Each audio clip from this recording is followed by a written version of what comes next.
When everything is transient, so is wealth. And money turns out to be nothing more than an illusion. Swallowed by a green thicket after decades of neglect, this Italian millionaire's mansion shows how everything eventually turns into dust. Despite all the luxury, its former inhabitants didn't have a carefree life. Von der Bank hier aus der Gegend. Schuldscheine. Das ist von 82. Die liegen hier teilweise im ganzen Haus verstreut rum. Guck mal, hier drüben sind so versteckte Schränke in die Wand eingelassen. Our team went here on a search for clues. We explored the overgrown property to find hidden structures on the large compound and to learn more about the life and the disappearance of the rich residents. Also hier haust auf jeden Fall jemand, sieht doch um einiges frischer aus als diese Lager, die wir sonst immer finden. Bisschen unberuhigend dabei ist, dass wir unten in der Küche scharfe Shotgun-Munition gefunden haben. In this video we venture inside not just one, but two formerly grand villas to prove the point that everything is transient, even the greatest fortune. Join us and find out what remains when people are gone.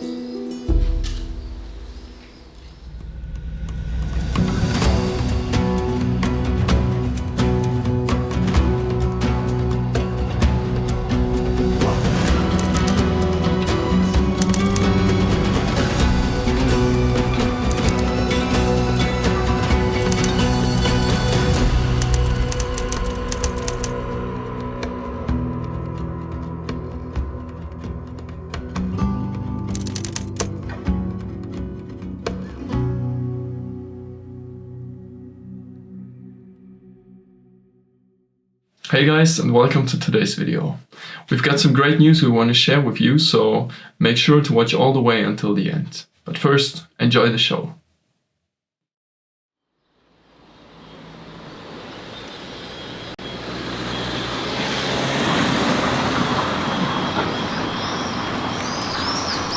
Wir sind jetzt gerade auf dem Weg zur ersten Location von heute. Und zwar ist das ein Palazzo, sagen wir mal im Zentrum dieser Stadt, wo wir unser Airbnb hatten. Wir sind da gestern Nacht schon mal hin, also in kompletter Dunkelheit, und haben geguckt, wie einfach man da reinkommt. Die Sonne steht jetzt schon relativ hoch, aber müsste auf jeden Fall noch für ein paar coole Shots reichen.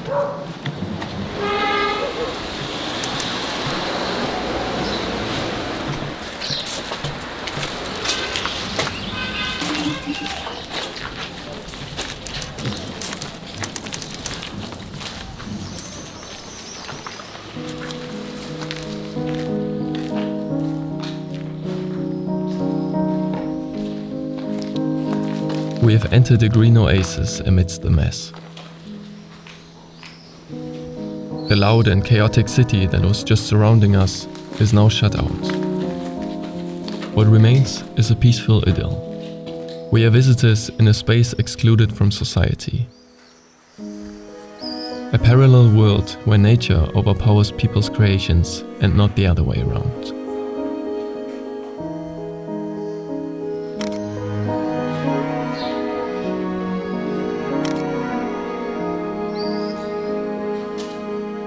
Dating back to the 18th century, this palazzo was constructed, with the courtyard overlooked by various apartments. On the ceiling of the stone entrance portal, a noble family's coat of arms is emblazoned. But the former glory is crumbling, and today's descendants of the aristocrats can't bear the restoration costs anymore. It took years of neglect to create this haven. As the roof crumbles and nature fills deserted rooms with new life, bloodstained syringes can also be found on the floor. It's not only us finding refuge here. This place is full of needles. I think it's used quite frequently by homeless people and drug addicts who come here and get their shot. Must be because the access is so easy and we're in the middle of a bigger city. We know lots of stories of other urban explorers who come across those people. Sometimes they're even dead bodies. Yeah.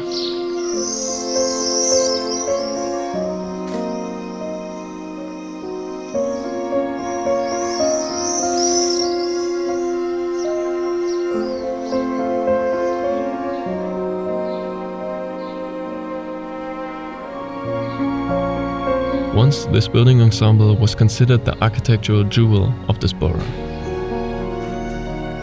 But over the past 5 decades, it has become the city's eyesore. Not in our opinion, though. To us, it has only become more mesmerizing. For some, it may be nothing more than a dump, but for those who have lost their way in modern society, it's a sanctuary. Also hier in Italien gibt es tatsächlich echt viele von diesen verlassenen Palästen und Villen. Und den wir jetzt erkundet haben, das war nur der erste für heute. Wir fahren dann heute noch zu einer verlassenen Villa. Und ich glaube, das wird ein ziemlicher Kontrast zu dem, was wir gerade gesehen haben.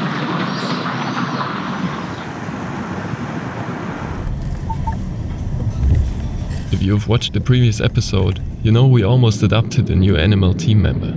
And well, this almost happened again. Till, ich glaube, du musst nochmal die Situation mit dem Vogel erklären. Okay, wo fange ich an? Also gestern auf dem Weg zur Airbnb haben wir eine kleine Schwalbe gefunden. Hat sich dann später als Mauersegler entpuppt. Wir hatten auch keine Ahnung. Also ein kleiner Vogel, der komplett fertig am Straßenrand lag. Und dann haben wir kurz überlegt, nehmen wir den mit, nehmen wir nicht mit. Letztendlich haben wir ihn mitgenommen und versucht ein bisschen aufzupäppeln. Wir haben ihm Wasser gegeben. Wir haben ihn ein bisschen geduscht, dass er ein bisschen abkühlt. Und das hat auch alles ganz gut funktioniert. Dann hat er die ganze Nacht gepennt in so einem kleinen Nest, was wir gebaut haben. Und heute Morgen war dann die Entscheidung, weil er immer noch nicht wieder fliegen konnte, ob wir ihn jetzt weiter mitnehmen oder nicht. Oder halt zurücklassen. Wir haben dann Lea kontaktiert, das ist eine Freundin von uns, die Tierärztin ist, und sie hat gesagt, es ist einfach viel zu viel Stress für das Tier, wenn man das jetzt noch mitnehmen würde und so. Was er braucht, ist Ruhe. Also haben wir ihn draußen auf den Balkon gesetzt, dass er, wenn er wieder Kraft genug dafür hat, starten kann. Und haben ihm noch ein bisschen Wasser hingestellt. Ja, und jetzt hoffen wir einfach das Beste. Das war ein bisschen schade. Aber ich glaube, wir haben alles gemacht, was man so machen kann. It wasn't the first time we found wildlife in need of help. So far, we have encountered several strays or injured animals. We would like to be better prepared for the next time. Do you have any tips on what to do in such a situation?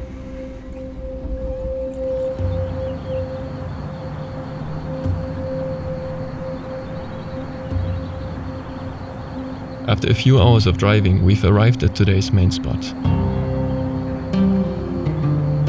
Situated in a central Italian town and only a few hundred meters from the sea, we have pinpointed this former millionaire's mansion.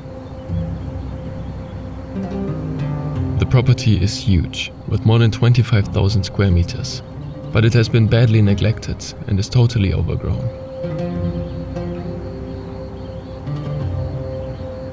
Dating back to the 19th century, this used to be one of the most beautiful and historical villas in the region. Let's explore and find out what's left today.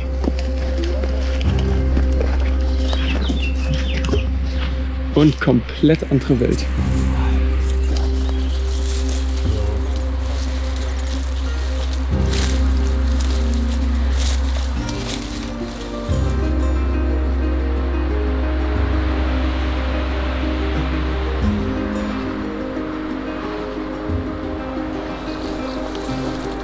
The huge compound with its lush vegetation makes it difficult to be seen from outside. This was clearly intentional to offer high levels of privacy. Hey Leute, hier geht's nicht weiter. Now, with the plants growing wild, we are even more isolated. Since we are trespassing, we clearly benefit from not being able to be spotted on the property. Ja, hier sind Dornen.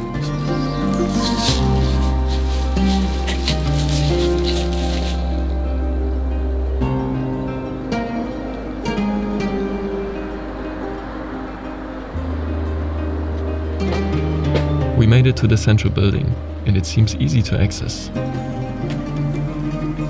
The front door stands wide open. Our goal is to get an overview of this place first.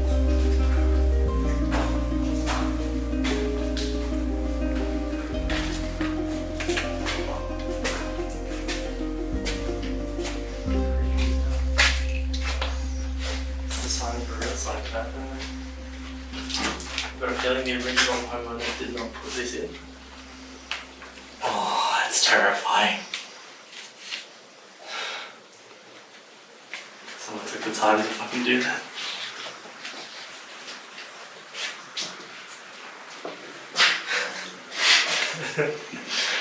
For those extra hard to reach places.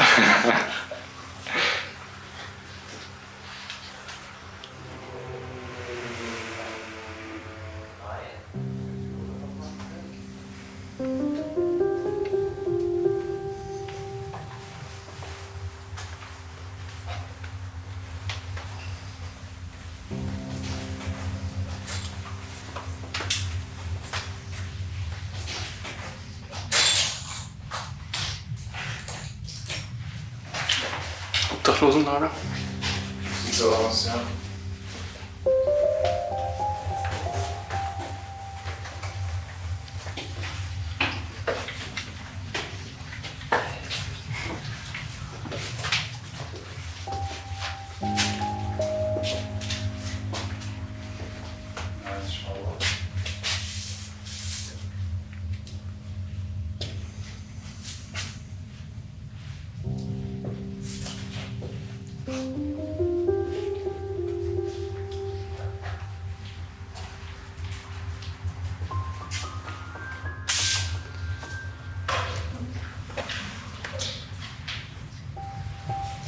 Da wurde auf jeden Fall schon was gestohlen. Ein richtig riesiges Bild. Oh ja, krass. Und der Man Rest, sieht noch die Abdrücke an der Wand. der Rest ist auch hier alles schon leer. Alles ausgeräumt. Was ist dort? Noch ein Schlafzimmer und ein pinkes Bad.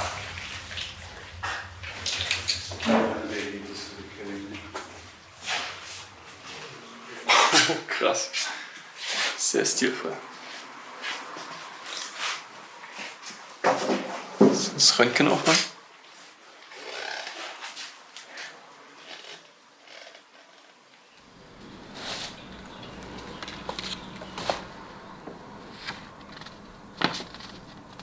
Looks like it's an eye. Also ich kann das letzte lesen. Hier steht 3-mal die Woche für einen Monat. Also Medikamente wahrscheinlich. Ja, das klingt wie ein Medikament. Sam könnte recht haben, dass es ein Auge ist. Alter, irgendwas Cooles? Na, die hat dann irgendeine Studie teilgenommen. Also mit ihrer Krankheit. We frequently get asked why residential houses just get abandoned, often with everything left behind. Usually, it's because of the owner's demise. This also might have been the case here. Let's look around for more clues.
Also hier haust auf jeden Fall jemand, sieht auch um einiges frischer aus als diese Lager, die wir sonst immer finden. Und wenn du hier in die Bäder gehst, kannst du auch echt diesen frischen Uringeruch riechen, was nicht so geil ist. Und es gibt Türen, die sind hier abgeschlossen. Es gibt 3 Optionen, entweder ist niemand da oder es ist jemand da, der sich jetzt versteckt, logischerweise, wenn hier 4 Leute reinkommen. Oder derjenige, der hier haust, ist jetzt draußen tagsüber, macht irgendwelche Besorgungen, was man eben machen muss, um als Obdachloser über die Runden zu kommen. Bisschen unberuhigend dabei ist, dass wir unten in der Küche scharfe Shotgun-Munition gefunden haben. So mit Tape zusammengebastelt, also so wie selbst gebaut. Ich weiß nicht, ob davon hier noch mehr rumliegt oder ob es dazu vielleicht sogar noch eine Knarre gibt. Keine Ahnung. Ich hoffe, wir finden es nicht raus.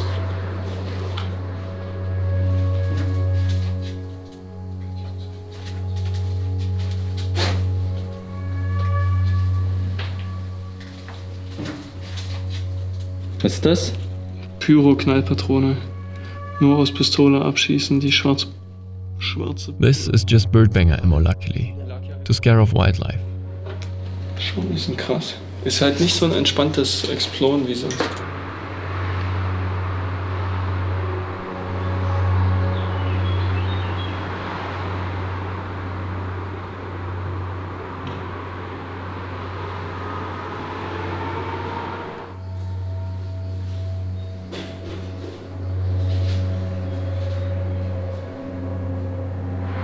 Guck mal, hier drüben sind so versteckte Schränke in die Wand eingelassen, die sich genau mit der Tapete überschneiden.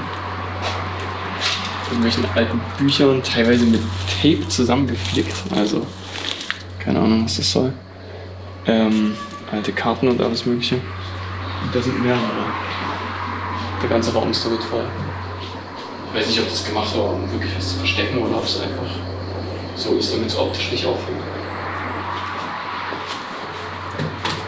Hier ist hier sind kleine Haken drin. Und es geht sogar ziemlich weit nach da. Ist das ein Geheimgang? Nee. Also außer du bist 20 cm schmal, dann vielleicht.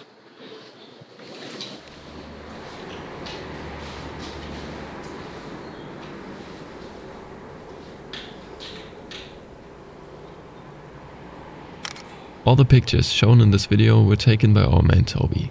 See more Urbex photography like this on his Instagram page, Toby Urbex. Guck dir mal diesen Gürtel an. It's got a whippet. A whippet? A whippet. That's what we call them in Australia. The type of dogs those are. They're racing dogs. Ah, Windhunde wahrscheinlich. Und You think it's for a person? No. ja, klar. Show me this go around. Na gut, okay, vielleicht nicht für mich, aber... Einen sehr kleinen Menschen. Es liegt zumindest hier bei den ganzen anderen Gürteln, die alle äußerst extravagant sind. Holy shit.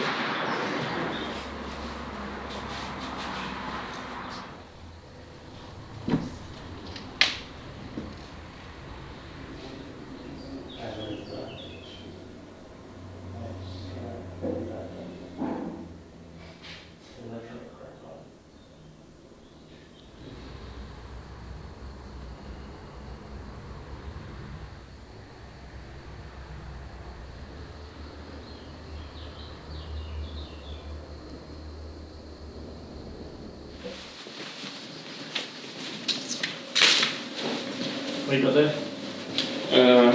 Lustige Sachen. Also das hier oben ist nicht so lustig, das scheinen alles so Schuldscheine zu sein. Über eine Menge Geld und das sind auch eine ganze Menge Schuldscheine. Die scheinen also krass verschuldet gewesen zu sein.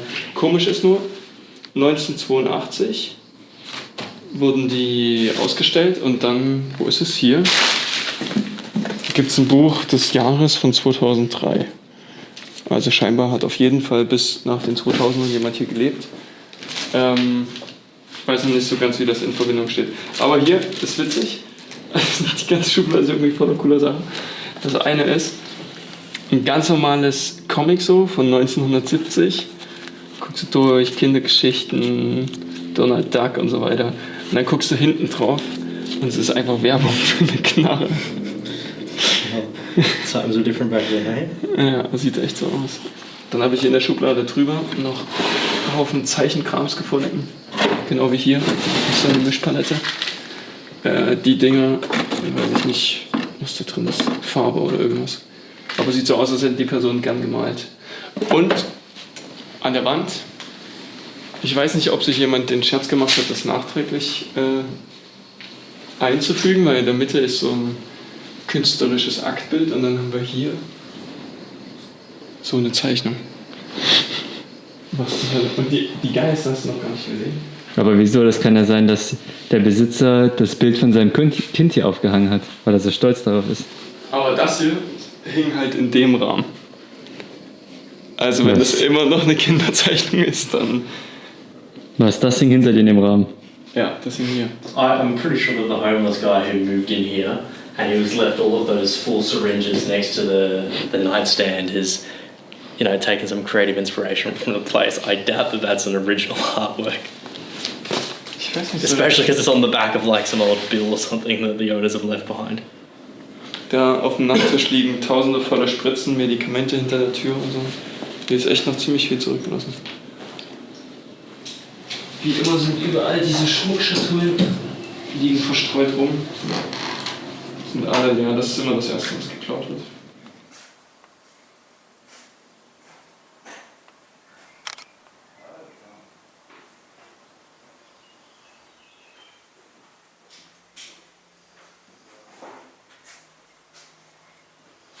Also, ich schwitze so krank, Mann. Ich auch.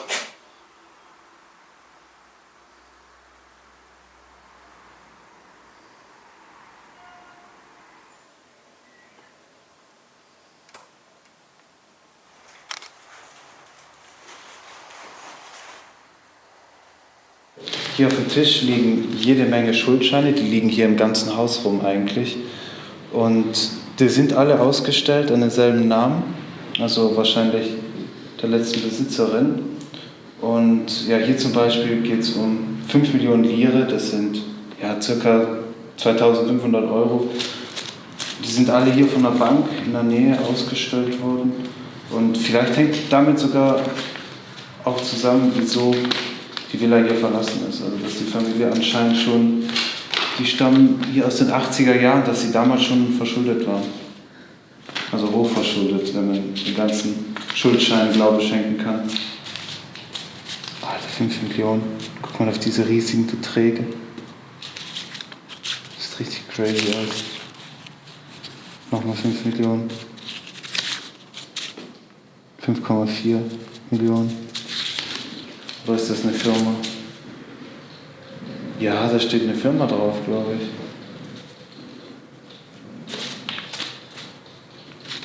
Okay, manche sind auf eine Firma ausgestellt, manche der Schuldschein. Und manche auf privat.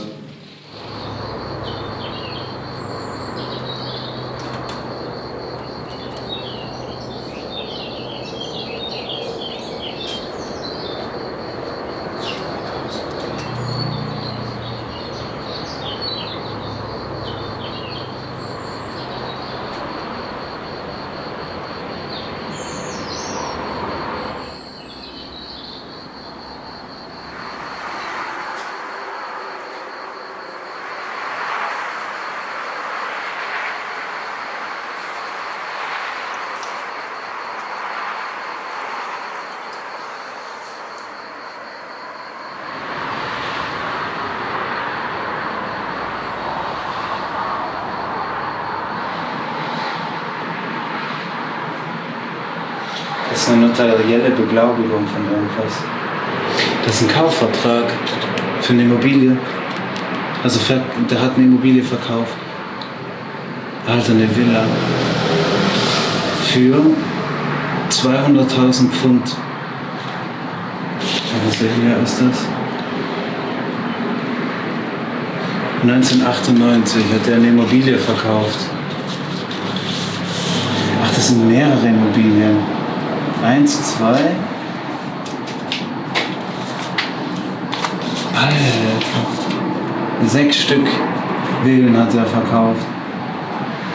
Alle zwischen 200 und 250.000 Pfund. Und das damals. 96. Das heißt, sind die wahrscheinlich alle Millionen wert.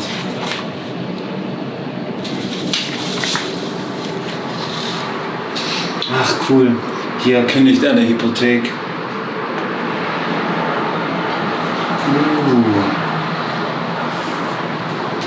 Fallimento. Hier ist ein Konkurs. Konkursmeldung von einem Unternehmen. Unternehmen hier aus der Gegend.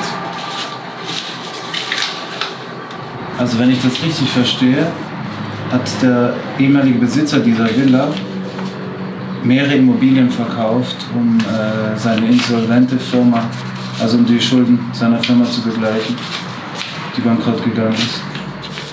As we found out only after our exploration, this villa once belonged to the biggest businessman in the area. But this wasn't just one of his many real estate holdings. This was actually his home. But as it seems, he ruined himself through speculation. It took decades to pay off the enormous debts. 20 years ago, the elderly couple eventually left their home. Either it was sold to the bank, just like all their other properties, or they passed away.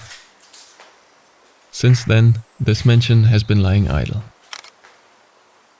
Whatever was of value or easy to remove was looted in the years after.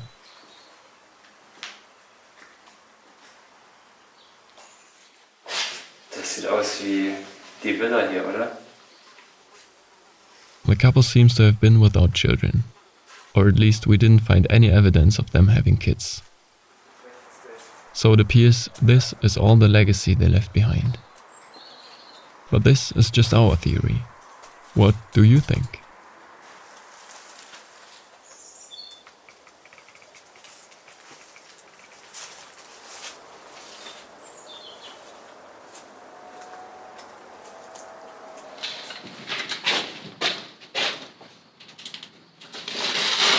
Also, das ist groß.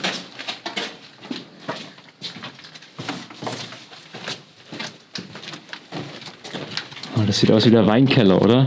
Ja, das ist wahrscheinlich auch. Das war's.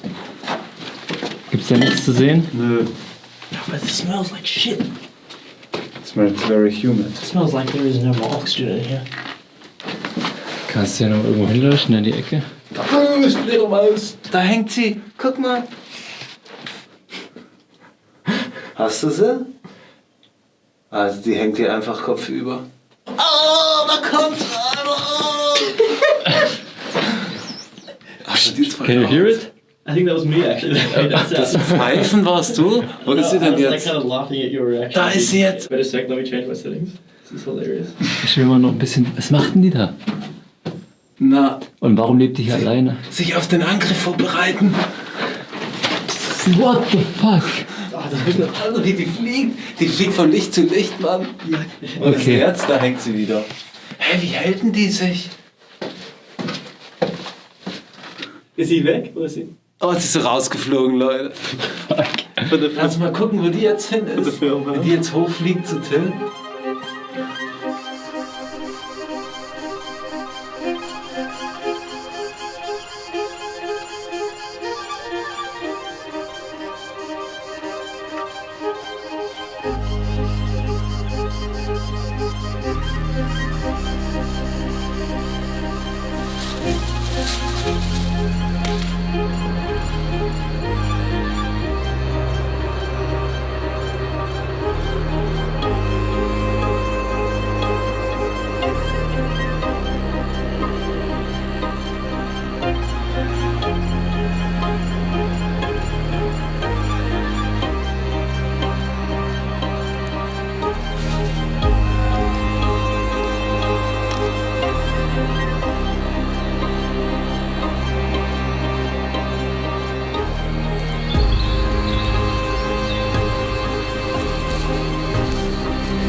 Guck dir mal an, wie tief der Pool ist. Ja.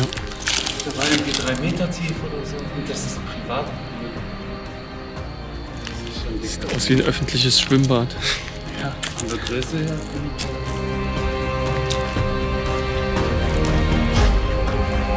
What is it that really matters in the end? Eventually, everything falls apart and decays, just to become part of something new. You can have all the splendor you have ever dreamed about, and own all the things you have ever wanted. But when your time comes, you can't take anything with you.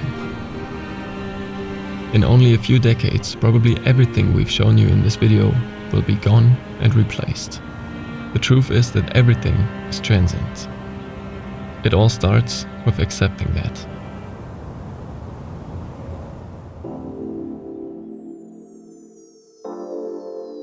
If you still haven't seen enough of Italy's abandoned mansions, we have a bonus episode waiting for you.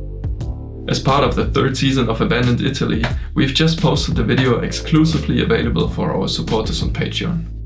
On the first day of our Italy trip, we explored a true architectural anomaly with 350 years of history. That new episode is 10 minutes long, and apart from that, we also have another bonus video on our Patreon. In this English interview, you have the chance to get to know us better. We describe our journey and tell how it was possible to make this our profession. We hope to share some valuable information in this conversation for all the people who want to follow their dreams but don't know how to do it. You can find the 90 minutes long interview on Spotify or any other free podcast platform. You can find all the info in the video description down below. If you think this content is worth your money, it would be great if you would check out our Patreon. Your funding helps us to stay independent and allows us the flexibility to create more videos like this. However, if you don't have the means, no worries. We'll bring content your way nevertheless. As always, stay curious and keep exploring.